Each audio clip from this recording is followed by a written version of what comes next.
الحمد لله رب العالمين الرحمن الرحيم مالك يوم الدين إياك نعبد وإياك نستعين وصلى الله وسلم على أشرف الأنبياء والمرسلين محمد وعلى آله وأصحابه ومن اهتدى بهديه ودعا بدعوته واستنى بسنته إلى يوم الدين وأشهد أن لا إله إلا الله وحده لا شريك له الملك الحق المبين إله الأولين والآخرين أشهد أن محمدا عبده ورسوله المبعوث رحمة للعالمين وإمام المتقين وسيد الأنبياء والمرسلين صلی اللہ علیہ وسلم. فضیلت مآب ڈاکٹر خالد ظفر اللہ صاحب اور عزیز گرامی قاری عظیم اختر صاحب اور دیگر اہل علم جو مجلس میں تشریف فرما ہے اور انتہائی لائق تکریم اور قابل احترام حضرات و خواتین سامعین و حاضرین کرام،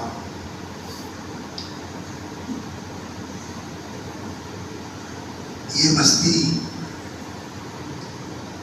ایک امتیازی اور انفرادی حیثیت رکھنے والی بستی ہے کہ جہاں کے رہنے والے اہالیان خوش نصیب ہیں کہ ان کا دینی تعلق اور دینی وابستگی دیکھ کر دلی خوشی ہوتی ہے کہ یہاں ڈاکٹر صاحب کے والد گرامی اور پھر خود ڈاکٹر صاحب ایک عرصے تک یہاں موجود رہے اور اب بھی الحمدللہ ان کی سرپرستی اور ان کا اشراف جاری ہے. اور یہاں اس مسجد کا قیام اور اس کی خوبصورت تعمیر اور اس کے ساتھ خواتین کے لیے خصوصی مسجد، درسگاہ، تربیت گاہ کا قیام، یہ ایک منفرد قسم کا نمونہ ہے. اللہ تعالیٰ اس میں برکت فرمائے. اسے قائم کرنے، اسے جاری رکھنے پر آپ حضرات کو دنیا اور آخرت میں اس کا عظیم اجر و ثواب عطا فرمائے اور آپ کا یہ صدقہ جاریہ قبول فرمائے اور آپ کے لیے، آپ کی نسلوں کے لیے آنے والے وقتوں میں اللہ تعالیٰ دین سے جڑے رہنے، دین پر قائم رہنے اور دین کو قائم رکھنے کا ذریعہ بنائے. میرے بھائیوں، دین بڑی عظیم چیز ہے، بہت بڑی چیز ہے. یہ اس مٹی کے پتلے کو اور یہ اس حقیر سے پانی سے وجود میں آنے والے بشر کو انسان بناتا ہے اور انسان سے اسے اشرف المخلوقات بناتا ہے.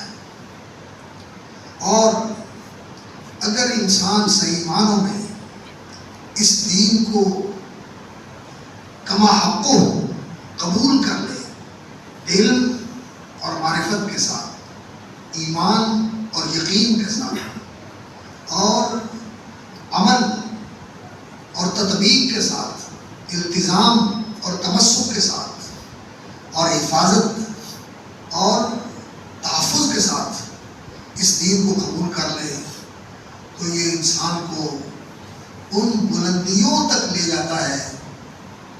سچی بات ہے کہ کائنات کی ساری بلندیاں انسان کی غبار راہ بن جاتی ہیں، انسان کے قدموں کی دھول بن جاتی ہے.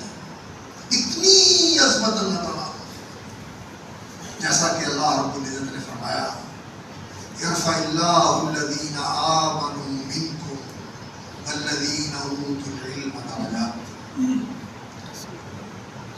تم میں سے جو اہل ایمان ہوتے ہیں اللہ انہیں بلندیاں اور سرفرازیاں نصیب فرماتے ہیں، انہیں عظمتیں اور رفعتیں نصیب فرماتے ہیں. والذین اوتوا العلم، اور ان میں جو اہل علم ہوتے ہیں ان کے اللہ رب العزت اور زیادہ درجے بلند کرتے ہیں، جیسا کہ سورہ یوسف میں فرمایا نرفع درجات من نشاء، ہم درجے بلند کرتے ہیں جس کے چاہتے ہیں. امام مالک رحمۃ اللہ علیہ نے فرمایا علم کے ساتھ اللہ درجے بلند کرتے ہیں. تو یہ دین وہ چیز ہے جو انسان کو سرفراز کرتی ہے، سر بلند کرتی ہے، عالی مرتبت بناتی ہے اور شان اور مقام میں رفعت عطا فرماتی ہے. دین وہ چیز ہے. اور اگر انسان دین سے دور ہے، دین سے تہی دامن ہے، دین سے خالی ہاتھ ہے، دین سے لا تعلق ہے، تو انسان پستیوں میں لڑکتا چلا جاتا ہے، پستیوں میں گرتا چلا جاتا ہے اور ایسی پستیوں کا شکار ہوتا ہے کہ ثم رددناہ اسفل سافلین، کہ وہ نیچوں سے نیچے اور ادنا سے ادنا اور کمتر سے کمتر اور احقر سے احقر، حقیر سے حقیر تر ہوتا چلا جاتا ہے کہ جانور بھی اس سے اوپر ہوتے ہیں اور وہ ان سے بھی کیا ہوتا ہے. شر البریہ اسفل سافلین، سب سے نیچے اور سب سے بدتر وہ انسان ہوتا ہے جو دین سے بے بہرا ہے، دین سے لاتا ہے. اس لیے میرے بھائیوں، سب سے قیمتی چیز دین ہے، سب سے قیمتی چیز دین ہے. انسان کی زندگی، انسان کا وجود بے شک یہ قیمتی ہے، لیکن یہ دین ایسی چیز ہے، اس دین کے لیے یہ وجود کٹ جائے، یہ زندگی اس دین کے لیے قربان ہو جائے تو اس وجود اور اس زندگی کا اس سے بہتر مصرف کوئی نہیں. اللہ کے دین کے لیے، اللہ کے اس دین کی حفاظت کے لیے، اس کی سربلندی کے لیے، اس کے اعلاء، اس کے احیاء کے لیے اگر یہ وجود ٹکڑے ہو جائے، اگر یہ زندگی قربان ہو جائے تو اس زندگی کا سب سے بہترین مصرف یہ ہے. دین بڑی قیمتی چیز ہے، اس کی قدر کرو، اس سے جڑو، اس کی قدر کرو. یہ انسان کو بہت قیمتی بنا دیتا ہے. اور یہ دین وہ چیز ہے جو انسان کو، ہر انسان کو جو اس دین سے جڑ گیا، کسی قوم قبیلے کا ہو، کسی خاندان، کسی قوم اور ذات پات کا ہو، کوئی حیثیت نہیں ہے ان چیزوں کی. دین سے جڑ گیا، اللہ اکبر، رفیع شان بن گیا.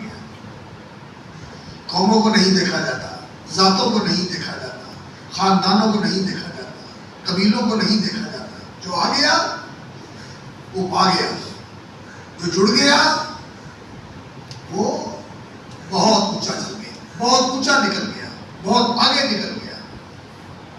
اس لیے یہ دین بڑی چیز ہے. اس دین کی قدر کرو، اس دین کے ساتھ جڑو. اور یہ جو اس دین سے جڑنے والے ہیں، اس دنیا کے اندر بڑے بڑے بادشاہ گزرے ہیں.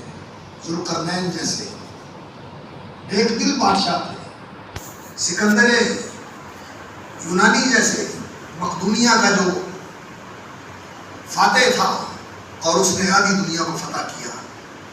اور برطانیہ کے جو بادشاہ تھے جارج، انہوں نے پوری دنیا کے اوپر اپنی سلطنت کے جھنڈے گاڑے، مشرق سے لے کر مغرب تک. یہ سارے لوگ اپنے اپنے دور میں بڑی بڑی بادشاہتیں لے کے بیٹھے رہے، لیکن اس دین کی وجہ سے وہ بھی نہیں رہے، ان کی بادشاہتیں بھی نہیں رہی اور ان کی عظمت بھی نہیں رہی.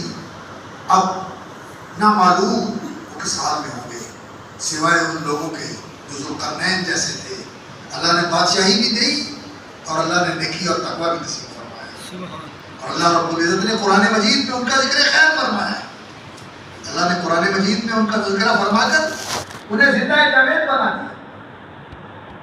باقی جو دوسرے لوگ ہیں ان کی سلطنتیں بھی مٹ گئی اور ان کے نام بھی مٹ گئے، اور اب اللہ بہتر جانتا ہے کچھ حال کے ہوئے، ان کا معاملہ اللہ کے پاس ہے، علم عند ربی کی کتاب۔ لیکن اس دین کی وجہ سے جو دینداروں کو، وہ کھیت میں کام کرنے والا ادنا مزدور ہو، وہ باغ برداری کرنے والا، کسی منڈی میں پلے دار ہو، اللہ اکبر، وہ گھروں کے باہر بیٹھ کر چوکیداری کرنے والا کوئی بیچارہ چوکیدار ہو، یا گھر کا ہر کارا کسی گھر میں مزدوری کرنے والا، جس کام کے لیے جس کو چچا اسے بلاؤ، آواز دو، وہ فلانے آئیں جائیں کری نسی بڑی لیں، اللہ اکبر، لیکن اس دین سے جڑا ہوا ہے تو اس کو ایسی بادشاہت ملنے والی ہے مرنے کے بعد جو اس ساری دنیا سے 10 گنا بڑی بادشاہی ہوگی، اس ساری دنیا سے بڑی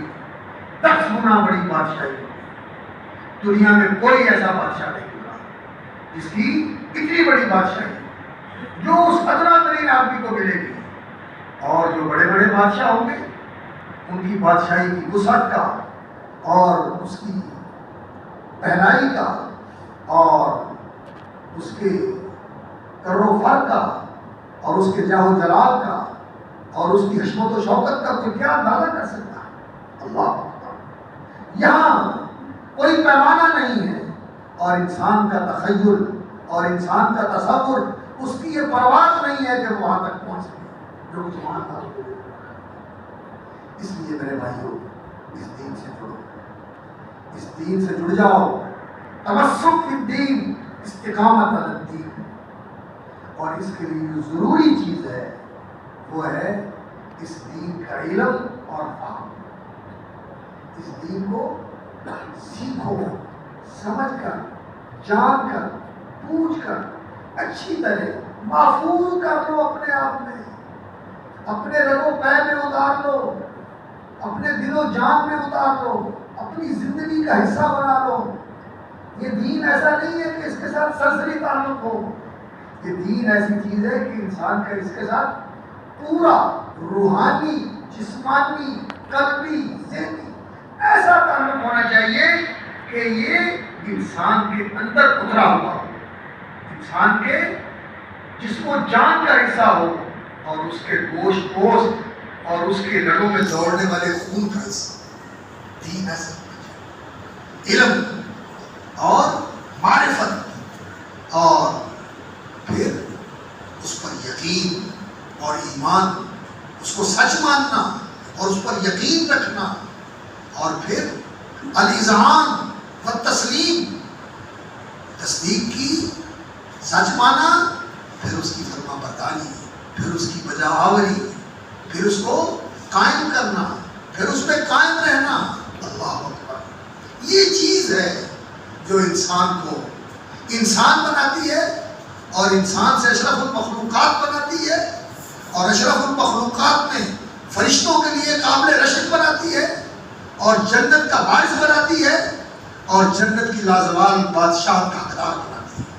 یہ دین ہے۔ اس لیے اس دین کی تعلیم کے لیے، اس کی تربیت کے لیے، اس کی تجدید کے لیے، اس احیاء کے لیے جو اہتمام کیا جائے، دروس کا، تربیتی مجالس کا، تربیتی ورکشاپس کا، اس میں شوق سے شرکت کریں، لگن سے آیا کریں، خود بھی آئیں، گھر والوں کو بھی لے کے آئیں، بچوں کو بھی لے کے آئیں، دوستوں کو بھی لے کے آئیں۔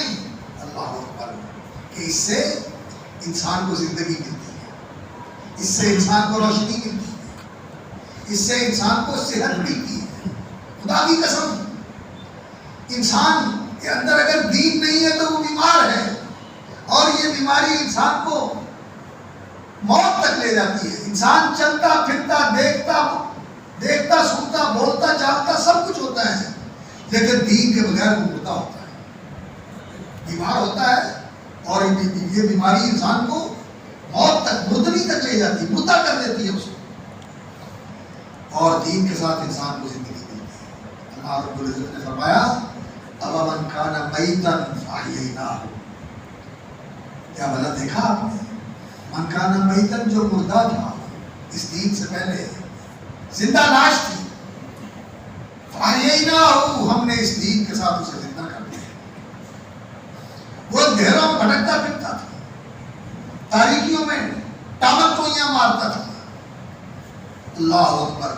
کبھی کدھر نکل گیا, کبھی کدھر نکل گیا, منزل کا علم نہیں, اور نہ نشان منزل ہے اور نہ منزل کا راستہ معلوم ہے اور نہ منزل کا تعلیم ہے.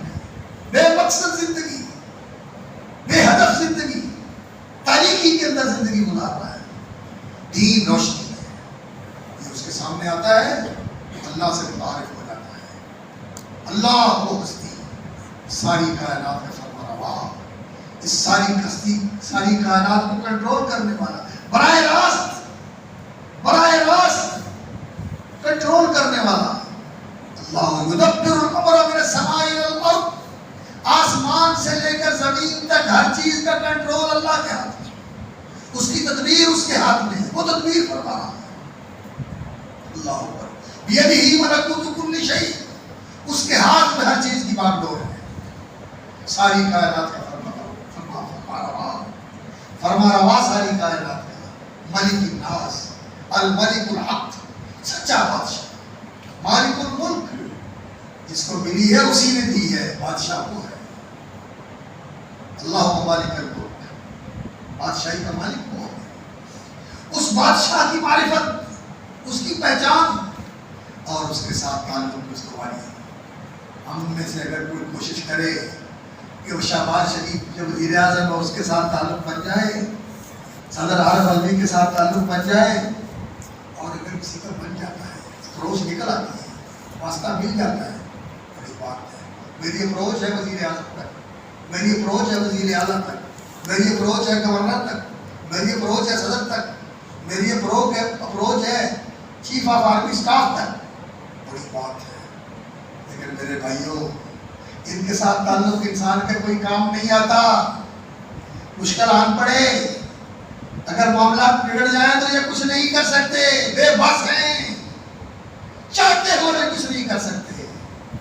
لیکن وہ ہستی جو اس پوری کائنات کا سچا بادشاہ ہے, جو فرما روا ہے سارے جہان کا, وہ ہستی ہے کہ جب تیرے سارے سہارے ٹوٹ جائیں, سب سارے راستے بند ہو جائیں, کسی طرف سے کوئی امید نہ رہے, اللہ اکبر, لا تیأسوا من روح اللہ, اللہ کی رحمت سے مایوس نہ ہونا.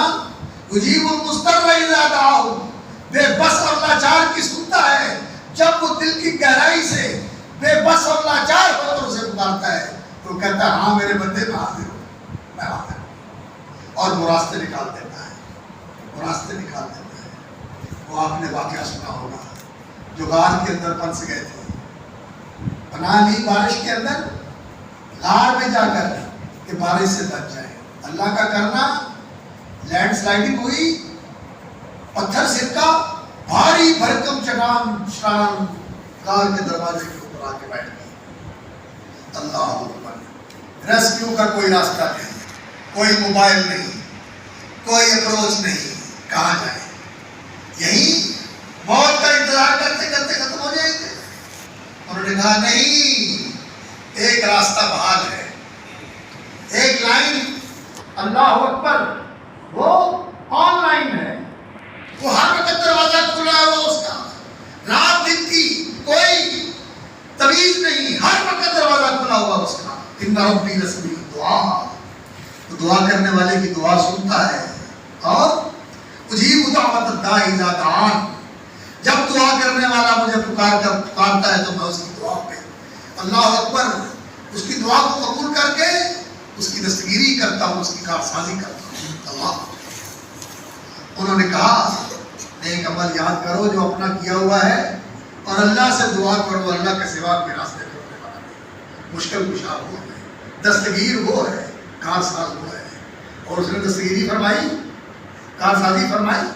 اللہ, وہ کارساز ہے, سچا کارساز, وہ دستگیر ہے, سچا دستگیر, اور وہ مولا ہے, وہ آقا ہے, وہ دوست ہے, وہ فریاد رس ہے. اس کے ساتھ تعلق جوڑو, اس کے ساتھ تعلق بناؤ. یہ جن کے ساتھ ہم جڑنا چاہتے ہیں اور راہ و رسم اور ان کے ساتھ سلام دعا اور ان کے ساتھ دوستی اور رابطہ اور تعلق اور واسطہ جوڑنا چاہتے ہیں، خدا کی قسم کبھی کام آنے والی نہیں، بلکہ یاد بھی نہیں کرتے. گئے سامنے 2 میٹھے بول دیے اور اس کے بعد بھول گئے. لیکن وہ جب تم اسے یاد کرتے ہو تو وہ تم سے بڑھ کر تمہیں یاد کرتا ہے.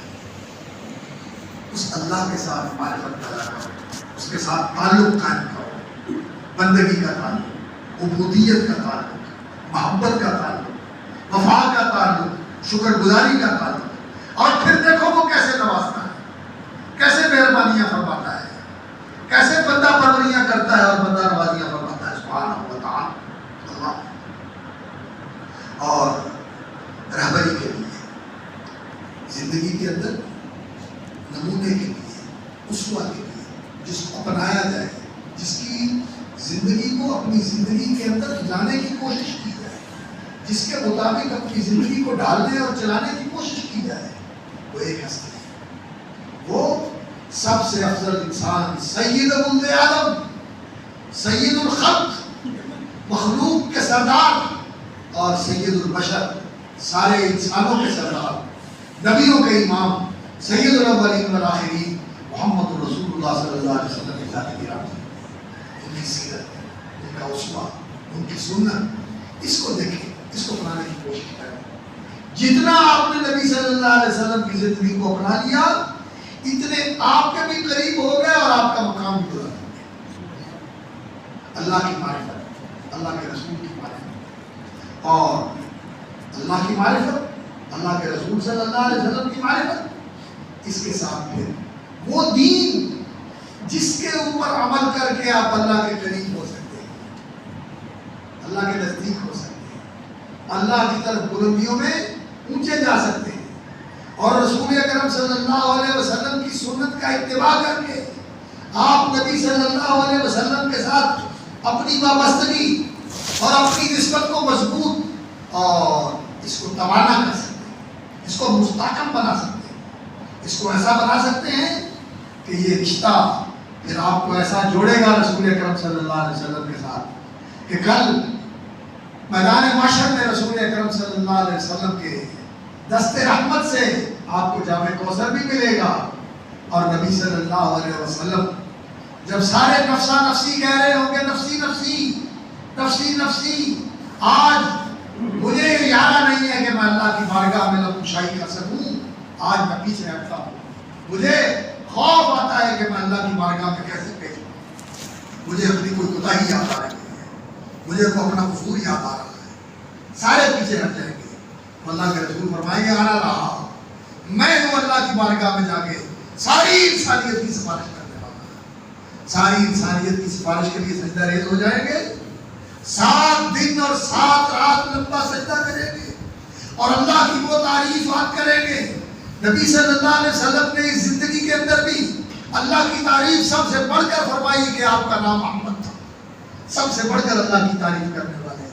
اور جب اللہ کی تعریف سب سے بڑھ کر کی تو پھر محمد بنے کہ آپ کی تعریف بھی سب سے بڑھ کر ہوئی. محمد بنے صلی اللہ علیہ وسلم. آپ کی تعریف بھی جتنی ہوئی اتنی کسی شخص کی تعریف نہیں. اللہ اکبر. اور آنے والا دن آپ صلی اللہ علیہ وسلم کی تعریف میں اضافہ کرتا ہے. یہ تو انسان ہیں جو آپ کی تعریف کر رہے ہیں، اپنے اور بیگانے، دوست اور دشمن، پیار کرنے والے وہ بھی آپ کی تعریف کرتے ہیں اور اختلاف رکھنے والے بھی تعریف کرتے ہیں. لیکن عظمت تو یہ ہے اللہ اکبر کہ اللہ تعالیٰ اپنے پیغمبر صلی اللہ علیہ وسلم کی تعریف کرتے ہیں. ان اللہ و ملائکتہ یصلون علی النبی یا ایھا الذین آمنوا صلوا علیہ وسلموا تسلیما. اللہ تعریف کرتے ہیں اپنے پیغمبر صلی اللہ علیہ وسلم محمد. تو آپ صلی اللہ علیہ وسلم نے دنیا میں بڑی تعریف فرمائی. اللہ اکبر. آپ کی دعائیں، آپ کی حمد کے کلمات یاد کرنے چاہیے اور اہتمام کے ساتھ ان کا انتظام کرنا چاہیے. لیکن فرماتے ہیں اس دن اللہ تعالیٰ مجھے حمد کے وہ کلمات سکھائے گا، سجھائے گا، میرے اوپر القاء کرے گا اور میرے دل میں ڈالے گا جو آج مجھے نہیں معلوم ہے. میں ان کلمات کے ساتھ اللہ کی تعریف کروں گا اور پھر اللہ فرمائیں گے یا محمد صلی اللہ علیہ وسلم ارفع راسک سر تو وضع واشفع تشفع. میرے حبیب مکرم سر اٹھائیے، آپ کہیں آپ کی سنی جائے گی، آپ سفارش کریں آپ کی مانی جائے گی، آپ کی مانی جائے گی۔ تو نبی صلی اللہ علیہ وسلم سب سے پہلے اپنی امت کی سفارش کریں، اپنی امت کی سب سے پہلے سفارش کریں گے رب امتی، رب امتی۔ اور فرماتے ہیں رسول اکرم صلی اللہ علیہ وسلم نحن الآخرون السابقون، ہم آئے سب سے آخر میں ہیں لیکن قیامت والے دن سب سے آگے ہوں گے، سب سے آگے ہم ہوں گے۔ حساب کے معاملے میں بھی سب سے پہلے اس امت کا معاملہ اٹھایا جائے گا، اور اس کا مسئلہ، اس کے معاملات کا تصفیہ کر کے اللہ رب العزت کے لیے جنت کے فیصلے فرما دے گا، اور جنت میں جانے والے بھی نبی صلی اللہ علیہ وسلم کی رفاقت میں اور آپ صلی اللہ علیہ وسلم کی قیادت میں سب سے پہلے جنت میں جانے والی امت محمد اس نبی سے تعلق قائم کریں، یہ تعلق اس دن کام آئے گا۔ اللہ نبی صلی اللہ علیہ وسلم کی سنت سے پیار کریں، آپ کے طریقوں سے پیار کریں، آپ کی شریعت سے پیار کریں، آپ کے دین سے پیار کریں، اور اس کے لیے دین کا علم ضروری ہے۔ اور دین کا علم ہماری عام طور پر جو تقریریں ہوتی ہیں ان میں تعلیم کم ہوتی ہے، تفہیم کم ہوتی ہے۔ تعلیم اور تفہیم کی بہت زیادہ ضرورت ہوتی ہے۔ یہ جو دروس ہوتے ہیں، علمی دروس، علمی مجالس، ان کے اندر تعلیمی ماحول ہوتا ہے اور علم سیکھنے سے آتا ہے، تعلیم سے علم آئے گا۔ العلم بالتعلم، رسول اکرم صلی اللہ علیہ وسلم نے فرمایا علم سیکھنے سے آتا ہے، تو سیکھیں گے تو آئے گا، سیکھیں گے تو آئے گا۔ رسول اللہ صلی اللہ علیہ وسلم کو اللہ نے سکھایا، علمک ما لم تکن تعلم، اور اللہ رب العزت ہمیں سکھاتا ہے قرآن کے ذریعے، وَيُعَلِّمُكُمُ اللَّهُ وَاتَّقُوا اللَّهَ وَيُعَلِّمُكُمُ اللَّهُ، اللہ سے ڈرتے رہو، اللہ تعالیٰ تمہیں سکھا رہا ہے۔ قرآن یہ اللہ کی تعلیم ہے، لیکن ہم سیکھیں گے تو آئے گی نا۔ قرآن سیکھنا چاہیے، الفاظ بھی سیکھنے چاہیے، اس کا تلفظ اور ادائیگی بھی سیکھنی چاہیے، اور اس کا مفہوم اور معنی بھی سیکھنا چاہیے۔ قرآن سیکھنا چاہیے اور حدیث بھی سیکھنی چاہیے۔ رسول اکرم صلی اللہ علیہ وسلم نے فرمایا بعثت معلما، مجھے معلم بنا کر بھیجا گیا ہے۔ تو نبی صلی اللہ علیہ وسلم نے دین سکھایا۔ اللہ فرماتے ہیں رسول اکرم صلی اللہ علیہ وسلم کا تذکرہ فرما کر سورہ بقرہ میں بھی فرمایا، سورہ آل عمران میں بھی فرمایا، سورۃ الجمعہ میں بھی فرمایا۔ اللہ تعالیٰ نے وَيُعَلِّمُكُم مَّا لَمْ تَكُونُوا تَعْلَمُونَ، اور تمہیں سکھاتے ہیں وہ جو تم نہیں جانتے تھے۔ نبی صلی اللہ علیہ وسلم معلم تھے، یہ دین آپ نے سکھایا ہے، اور ہمارا کام ہے کہ ہم دین سیکھیں، ہمارا کام ہے ہم دین سیکھیں۔ تو ان علمی مجالس کے اندر، علمی دروس کے اندر تعلیمی ماحول ہوتا ہے، اور پھر اس میں سوال اور جواب ہوتے ہیں۔ اب آپ نے بہت دفعہ یہ سنا ہوگا کہ صف بندی بہت ضروری ہے، اس لیے صف بندی کا اہتمام کیا کریں، سیدھے ہو کے کھڑے ہوا کریں، اور اس طرح کھڑے ہوا کریں جس طرح نماز میں کھڑے ہونے کا تقاضا ہے۔ نماز میں کھڑا ہونا یہ عادت کا کھڑا ہونا نہیں ہوتا، یہ عبادت کا کھڑا ہونا ہوتا ہے۔ قوموا للہ قانتین، اللہ کے لیے فرما بردار بن کے کھڑے ہو جاؤ۔ ہم عام طور پر کھڑے ہوتے ہیں ایسے، پاؤں کی گریل بنی ہوئی ہوتی ہے، ایڑیاں تنگ، پنجے کھلے۔ نماز میں بندہ ایسا کھڑا ہوتا ہے، یہ روٹین کا کھڑا ہونا ہے۔ عبادت کا کھڑا ہونا ہے، پاؤں کو سیدھا کرنا، ایڑیاں بھی کھول لو، پاؤں بھی کھول لو، اور استقیموا واعتدلوا، سیدھے ہو جاؤ۔ استقامت، دل بھی سیدھا کر لو، رخ بھی سیدھا کر لو، قدم بھی سیدھے کر لو، ہر چیز سیدھی ہو جائے، اللہ کی طرف متوجہ ہو جائے۔ واعتدلوا، برابر ہو جاؤ، تراصوا واستووا، برابر ہو جاؤ، مل جاؤ، جڑ جاؤ۔ تراصوا کا معنی یہ ہوتا ہے جیسے آپ دیوار نہیں بناتے، کیا کہتے ہیں معمار کو، بشر کو کیا کہتے ہیں، کبھی تھا مار دیں یار جگی طرح پاتے اٹ سیدھی کر کے لائی، سال لاؤ، صحیح اس کی اٹھان ہو اور درمیان میں قرار رہے، بتھا مار نہیں ہے۔ نبی صلی اللہ علیہ وسلم نے فرمایا صفا دین بتھا مارے، بس میں رہتے ہیں، فاصلہ نہیں رہنا چاہیے، شگاف نہیں رہنا چاہیے، خلل نہیں رہنا چاہیے، ہم یہ سنتے رہتے ہیں۔ لیکن جب بھی کہیں نماز پڑھنے کا موقع ملتا ہے، اور ہمارے حدیث ہے، ہمارا یہ امتیاز ہے کہ ہم سر بندی کرتے ہیں، لیکن ہماری سب ٹھیک نہیں ہوتی. کیوں؟ اس لیے کہ تعلیم اور تربیت نہیں ہے. تعلیم اور تربیت نہیں ہے. سب میں کھڑا کر کے پاؤں کھول کے سیدھے کیے جائیں, کندھے سے کندھا ملایا جائے, قدم سے قدم ملایا جائے, ٹخنا ٹخنے کے برابر ہو جائے, کندھا کندھے کے ساتھ جڑ جائے, اور درمیان میں فاصلہ رہے. تراسو اس طرح سب جڑی ہوئی ہو جیسے سیمنٹڈ دیوار ہوتی ہے. سیمنٹڈ دیوار کی طرح سب جڑی ہوئی ہونی چاہیے. یہ نہیں ہوتا. کیوں نہیں ہوتا؟ کہ ہمارا تعلیمی اور تربیتی ماحول نہیں ہے. اور بہت ساری چیزیں الجھنے ذہن میں رہتی ہیں. تو ذہن میں آئی, کبھی پوچھ لیا تو مولوی صاحب کو نہیں پتا, اور کبھی ذہن میں آئی اور کہا چلو کوئی بات نہیں, ایسے کرتے رہے. لیکن علمی مجلسوں میں سوال جواب ہوتا ہے. سوال جواب کے ساتھ دین کلیئر ہو جاتا ہے, مسئلہ واضح ہو جاتا ہے, ذہن صاف ہو جاتا ہے, الجھن دور ہو جاتی ہے. تو تعلیمی مجالس کے اندر, علمی دروس کے اندر شریک ہونا یہ بڑی سعادت کی بات ہے. اللہ جزائے خیر دے علماء اسلام کو, علماء حق کو, علماء دین کو, جو دین کو زندہ رکھے ہوئے ہیں. اور یہ خطباء, یہ واعظین, اللہ ان کی محنتوں کو قبول فرمائے. یہ وہ لوگ ہیں جو لوگوں کو ہانک کے لاتے ہیں, لوگوں کو اکٹھا کرتے ہیں. لیکن یہ جو آئے ہوئے ہیں, یہ جو لائے گئے ہیں, ان کو سکھانا اور پڑھانا یہ علماء کا کام ہوتا ہے. اور اس کے لیے مساجد کے اندر علمی دروس کا اہتمام کرنا یہ ضروری ہوتا ہے.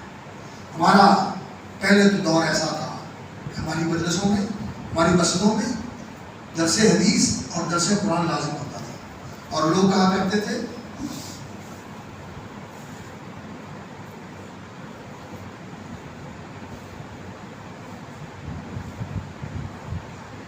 اللہ اکبر. لوگ علمی مجالس میں شریک ہوتے تھے اور لوگ کہتے تھے عام قسم کا اہل حدیث, عام قسم کا اہل حدیث.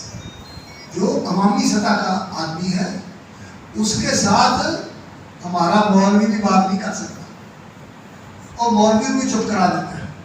وہ گل کرتا ہے قرآن کی آیت پڑھ کے دے, حدیث کا حوالہ دے کے, اور ان کے پاس تو پکی روٹی سے آئے کچھ نہیں. یہ ہمارا امتیاز تھا. لیکن آہستہ آہستہ وہ بات نہیں رہی, کمزوری آ گئی. لیکن اس کمزوری کی تلافی کرنے کی ضرورت ہے, اس کا علاج کرنے کی ضرورت ہے. یہ نہیں کہ ہم اس کے ساتھ کمپرومائز کر لیں کہ چلو چل جائے تو چلن دے, جی میرا ٹپ جا ٹپائی دو. نہیں, اس کی اصلاح کرنی چاہیے. یہ آپ حضرات نے بہت اچھا فیصلہ کیا کہ یہاں علمی دروس ہوا کریں گے, اور امید ہے کہ انشاءاللہ ڈاکٹر صاحب یہاں کسی ایسے عالم کا انتخاب کریں گے جو درس حدیث اور درس قرآن کا اہتمام کرے, اور مسجد کا ماحول تربیتی ہو, تربیتی ماحول. اللہ رب العزت نے فرمایا قرآن مجید میں کونوا ربانیین بما کنتم تعلمون الکتاب وبما کنتم تدرسون. جو پڑھاتے ہو, جو پڑھتے ہو, اس کا تقاضا ہے کہ ربانی بنو. ربانی کون ہوتے ہیں؟ تربیت کرنے والے, مربی. اور تربیت کیا ہوتی ہے؟ جہاں غلطی دیکھی ایسے نہیں بیٹا, ایسے میرے بھائی, ایسے نہیں, ایسے نہیں, ایسے. اور آج کل تو اگر کسی کو تھوڑا سا کہہ دیا جائے نا, الگ کر دیں گے, یار ایسا نہیں کری جائے, مطلب یار مسیحتے بڑی جائے, تھی ٹوکا ٹوکی نہیں بند کر, آ جائیے تو تجھے چھڑ دے ہی نہیں. کوئی آدھا اینج کرتے, کوئی آدھا اینج کرتے. میرے بھائی یہ تیری خیر خواہی کر رہا ہے, تیرا بھلا کر رہا ہے, تیری اصلاح کر رہا ہے, تیری کمی کی اصلاح کر رہا ہے. اگر تیرے کپڑے میں کوئی چیز لگی ہوئی ہے, کوئی آگے بڑھ کے تیرا کپڑا صاف کر دے تو اس کو تھینک یو کہتا ہے. لیکن اگر تیری دین کی کسی کوتاہی کی اصلاح کرے تو اسے کہتا تو یار ڈھوکا ڈھوکی کر دے, تو میرے چپ کٹ دے, تو تیرا چپ نکل جائے گا, تو سیدھا ہو جائے گا, تیرا کام بن جائے گا, تیرا کام بن جائے گا. اس لیے مسجد کا ماحول تربیتی ہونا چاہیے, اصلاحی ہونا چاہیے. اور باقی اندر مسجد جو ہے یہ درسگاہ بھی ہے, مسجد تربیت گاہ بھی ہے, مسجد دارالسلطنت بھی ہے, دارالافتاء بھی ہے, اور دارالقضاء بھی ہے. یہاں فیصلے بھی ملتے ہیں, فتوے بھی ملتے ہیں, اور یہاں سلطنت کے امور کی تدبیر بھی ہوتی ہے. مسجد بہت بڑی جگہ ہے, بہت عظیم جگہ ہے. اس کا یہ کردار اور اس کی یہ حیثیت زندہ کرنی چاہیے, اور مسجدوں کے ساتھ جڑنا چاہیے. اور مسجدوں کے اندر یہ جو مسجد کی مسجد کا رسالہ ہے، مسجد کا پیغام ہے، مسجد کا کردار ہے، اسے زندہ کرنا چاہیے۔ اور مومن جو ہوتے ہیں وہ علم اور ایمان والے ہوتے ہیں۔ وقال الذین اوتوا العلم، جو صحیح علم رکھنے والے ہوتے ہیں انہیں ظاہری چکا چون اندھا نہیں کرتی۔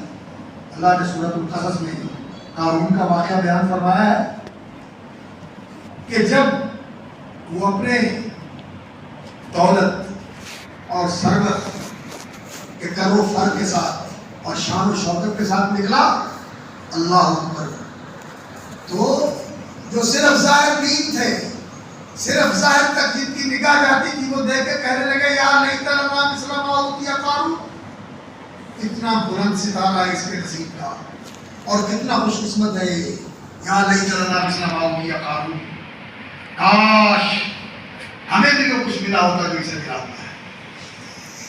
لیکن جن کو علم، معرفت اور صحیح حقیقت کا ادراک تھا، انہوں نے کیا کہا؟ وقال الذین اوتوا العلم ویلکم ثواب اللہ خیر لمن آمن۔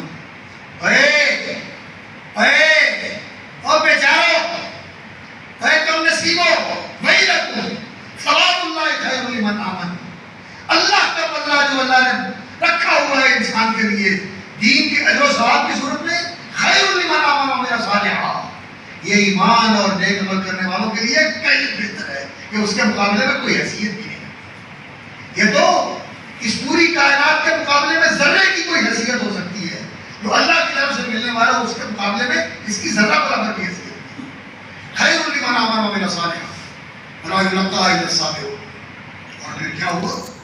فخسفنا به الارض، اللہ رب العزت نے اسے اور اس کے محلوں کو اور اس کے مربوں کو اور اس کے خزانوں کو سب کو زمین کے اندر دفن کر دیا۔ اور آج بھی مصر کے اندر وہ علاقہ جہاں وہ رہتا تھا دلدلی علاقہ ہے، انسان جائے زمین کے اندر دفن ہو جاتا ہے، آج بھی دلدل ہے، آج بھی وہاں دلدل ہے، کوئی جا نہیں سکتا، ہیلی کاپٹر کے ذریعے اس کو کرتے ہیں، دلدلی علاقہ ہے مصر کے اندر۔ فخسفنا به الارض، یہ علم تھا، اور اس علم کے ساتھ ایمان اور یقین ہونا چاہیے۔ علم صرف انفارمیشن کا اور معلومات کے اضافے کا نام نہیں ہے، بلکہ یہ علم تعمیر ہے، یہ علم انسان کو بناتا ہے ایمان اور یقین کے ساتھ، اور پھر انسان عمل کرتا ہے۔ علم حاصل کریں اور ایمان اور یقین پیدا کریں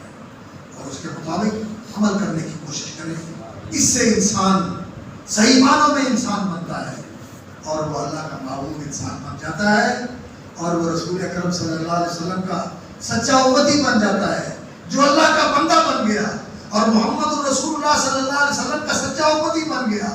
بے شک وہ گدھا ہانکنے والا مزدور ہو، وہ چوکیداری کرنے والا مزدور ہو، بے شک وہ کھیت میں کھلیان کے اندر بار برداری کرنے والا مزدور ہو، وہ کوئی ہو، اس سب انسانوں سے بہتر ہے، دنیا کے بادشاہوں سے بہتر ہے، دنیا کے ذمہ داروں سے بہتر ہے، جاگیرداروں سے بہتر ہے، سرمایہ داروں سے بہتر ہے، کارخانداروں سے بہتر ہے، سب سے بہتر ہے وہ انسان جس کو اللہ نے دین دے دیا۔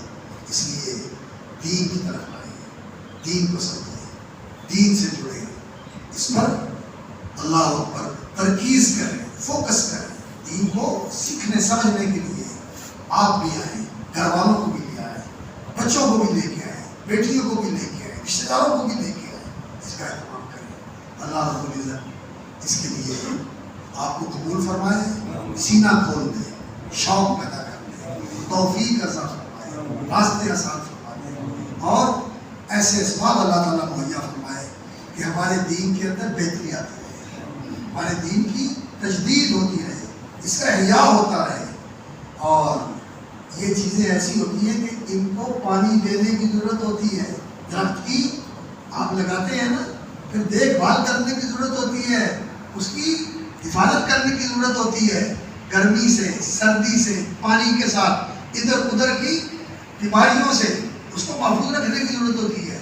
یہ ایمان کا پودا، مثل کلمۃ طیبۃ کشجرۃ طیبۃ اصلها ثابت وفرعها فی السماء یہ جو ایمان کا پودا دل میں اس کی جڑیں ہیں، اور پھر زندگی کے اندر یہ سایہ دار چھتنار درخت بن جاتا ہے، بڑے چھتے والا، بڑے پھیلاؤ والا، جس کے سائے میں زندگی گزاری جاتی ہے، اور خالص کا ہوتا ہے انسان کا بول، انسان کا کردار، انسان کا سلوک، انسان کا برتاؤ، یہ اس کے میٹھے پھل ہوتے ہیں۔ کشجرۃ طیبۃ اصلها ثابت، اور یہ پھر اتنا اونچا ہو جاتا ہے کہ اصلها ثابت، جڑیں گہری ہیں اور شاخیں اس کی آسمان تک۔ تو اس ایمان کے پودے کی آبیاری کرنے کی ضرورت ہے، اس کی دیکھ بھال اور اس کی نگہبانی کی ضرورت ہوتی ہے۔ تو اس پودے کی حفاظت کرنے کے لیے ایسی مجالس سے رابطہ رکھنا چاہیے، ان کے ساتھ جڑے رہنا چاہیے، اور ان سے وابستہ رہنا چاہیے، اور ان سے استفادہ کرنا چاہیے، اور انسان آئے طالب بن کے آئے، لینے کے لیے آئے، متوجہ ہو کے بیٹھے۔ اور رسول اکرم صلی اللہ علیہ وسلم کی ایک حدیث میں بات ختم کرتا ہوں۔ رسول اکرم صلی اللہ علیہ وسلم نے فرمایا، من جاء مسجدی ھذا، جو میری اس مسجد میں آتا ہے اس لیے کہ خیر سیکھے یا خیر سکھائے، آتا ہے خیر سیکھنے کے لیے، خیر سکھانے کے لیے، تو نبی صلی اللہ علیہ وسلم نے فرمایا اس دین کے سیکھنے کے لیے آنے والا، دین کے سکھانے کے لیے آنے والا، اللہ رب العزت اس عمل کے لیے آنے والے کو ایسے ثواب عطا فرماتے ہیں جو 10 لاکھ کے 15 لاکھ لگا کے حج کے لیے سفر کر کے جاتا ہے، جتنا اس کو ثواب ملتا ہے اللہ اتنا ثواب اس کو دے دیتے ہیں۔ اللہ تعالیٰ کی بڑی ہے۔ اور جو آتا ہے مسجد میں ایسے ہی، اور اس کی خیر سیکھنے کی کوئی نیت نہیں ہوتی، وہ فرمایا ایسے ہی ہے جیسے کوئی کسی نے دکان سجائی ہوئی ہے اور وہ دیکھ داکھ کے آ گیا، اور اسے وہاں سے ملا کچھ نہیں، لوگوں کا سامان دیکھ کے آ گیا، پلے کچھ نہیں پڑا، لیکن یہ جو آیا دین سیکھنے کے لیے، خیر سکھانے کے لیے، خیر سیکھنے کے لیے، اللہ اکبر، تو یہ بڑی نصیب کی بات ہے۔ اس لیے علمی مدرسوں میں شامل ہوا کریں، ان کے ساتھ تعلق رکھا کریں۔ اور کسی بھائی نے ایک دو سوال پوچھے ہیں، نماز عید کا اول اور افضل وقت۔ نماز عید سورج طلوع ہونے کے بعد جب نماز کا وقت ہو جاتا ہے، اشراق کا 15-20 منٹ کے بعد نماز کا وقت شروع ہو جاتا ہے، لیکن لوگوں کی سہولت اور ضرورت کا لحاظ کرنا چاہیے۔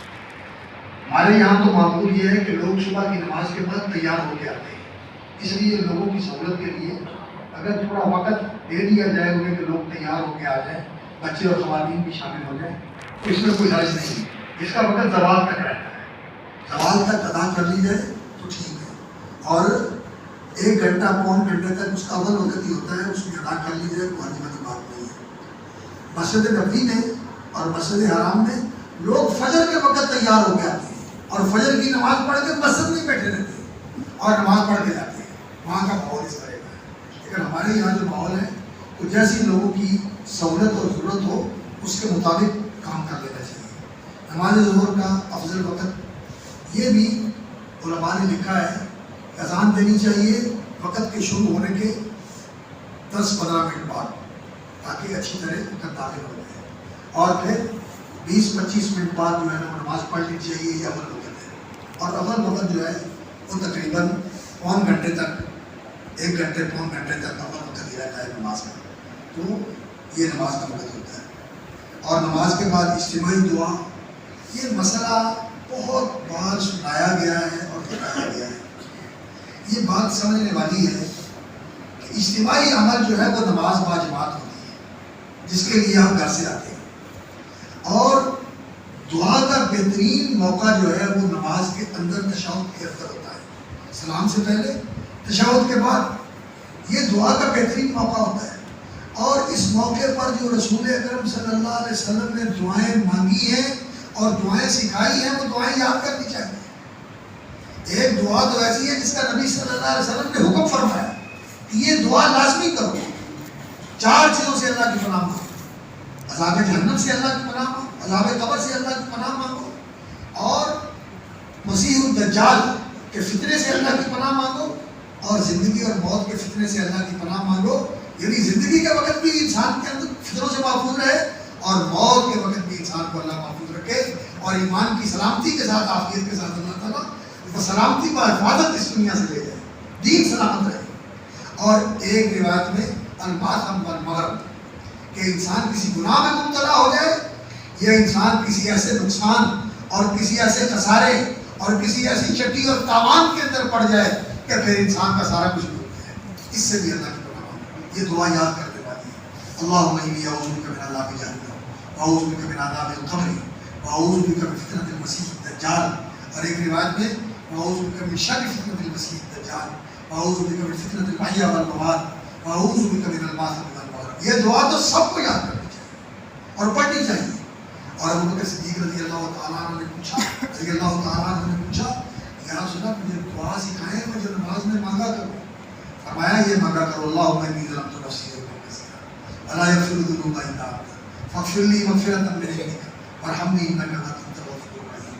اور اس کے علاوہ نبی صلی اللہ علیہ وسلم کی دعائیں ہیں، اللہم اعنی علی ذکرک و شکرک و حسن عبادتک، نماز کے بعد پڑھتے ہیں، یہ نماز کے اندر نبی صلی اللہ علیہ وسلم سے ثابت ہے۔ اور اس کے علاوہ بھی اور بہت ساری دعائیں ہیں جو یاد کرنی چاہیے۔ اس سورۃ مسلم میں جو دعاؤں کا ایک بڑا اچھا مجموعہ ہے، مستند دعائیں اس میں ذکر کی ہیں اور اردو میں اس کا ترجمہ ہوا ہے، آسانی سے مل جاتا ہے، وہ آپ لوگ یہاں مہیا کر لیں اور اس کے اندر جو دعائیں ذکر کی ہیں وہ یاد کریں۔ تو سب سے بہتر موقع تو نماز کے اندر دعا کا ہے، اور نماز کے بعد جو دعا ہے وہ ذکر والی دعا ہے۔ وہ کیا ہے؟ وہ اللہ اکبر، استغفراللہ، لا الہ الا اللہ وحدہ لا شریک لہ لہ الملک و لہ الحمد وہو علی کل شیء قدیر۔ یہ بھی دعا ہے۔ نبی صلی اللہ علیہ وسلم نے فرمایا سب سے بہتر دعا عرفے کے دن کی دعا ہے، اور یہ دعا عرفے کے دن کی دعا ہے، لا الہ الا اللہ وحدہ لا شریک لہ لہ الملک و لہ الحمد وہو علی کل شیء قدیر۔ یہ اللہ کی ربوبیت، اللہ کی حمد، اللہ کی بڑائی اور اللہ کی بادشاہی کا اعلان ہے۔ یہ بھی دعا ہے۔ دعا دو طرح کی ہوتی ہے، ایک دعا ہوتی ہے مانگنا اور ایک دعا ہوتی ہے بے مانگے اس کی تعریف کرنا، اور جو اس کی تعریف کرتا ہے اور مانگتا کچھ نہیں ہے وہ اسے بن مانگے وہ کچھ عطا کر دیتا ہے کہ اس کی شان میں قائم ہو۔ اس لیے یہ بھی دعا ہے۔ لوگ سمجھتے ہیں کہ اگر ایسے ہاتھ اٹھا کے دعا نہ کی جائے تو دعا نہیں ہوئی، یہ بھی دعا ہے۔ اور سبحان اللہ، الحمدللہ، اللہ اکبر، یہ بھی بہترین دعا ہے، یہ بہترین دعا ہے۔ رسول اکرم صلی اللہ علیہ وسلم نے فرمایا جو اس ورد کا اہتمام کرتا ہے اللہ اس کے گناہ معاف کر دیتا ہے۔ دعا ہوئی ہے نہ ہوئی؟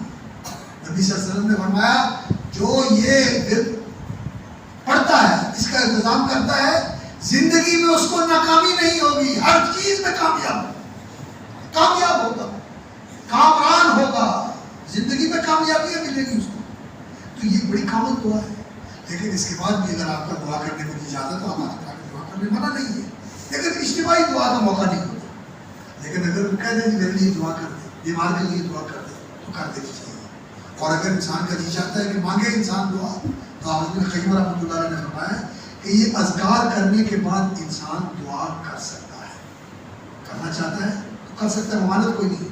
لیکن اس کو جماعت کے ساتھ لازم کرنا اور لازم سمجھنا یہ مسنون نہیں ہے، یہ مسنون نہیں ہے، یہ خلاف سنت ہے۔ اس لیے اس پر اصرار نہیں کرنا چاہیے، لیکن جائز ہے کوئی کہہ دے یا دل کرتا ہے یا ضرورت ہے کرنے کی تو کیے جا سکتی ہے۔ لیکن جو اصل انتظام کرنے کا ہے وہ نماز کے اندر دعائیں ہیں اور نماز کے بعد یہ اذکار ہیں، ان کا اہتمام کرنا چاہیے۔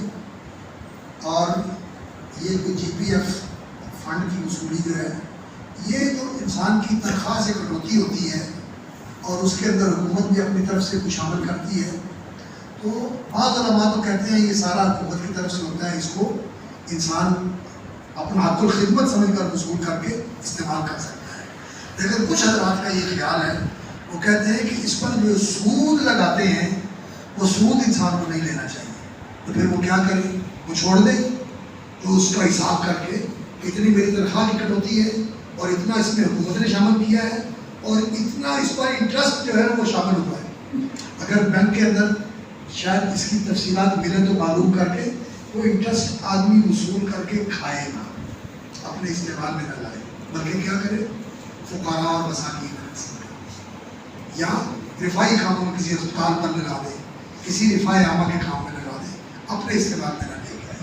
لیکن جو اس کی تنخواہ سے کٹا ہوا ہے، جو گورنمنٹ نے اس کو ریٹائرمنٹ کے اوپر دیا ہے، گورنمنٹ نے اپنا حصہ شامل کیا ہے، وہ انسان کا حق الخدمت ہے، وہ انسان لے سکتا ہے.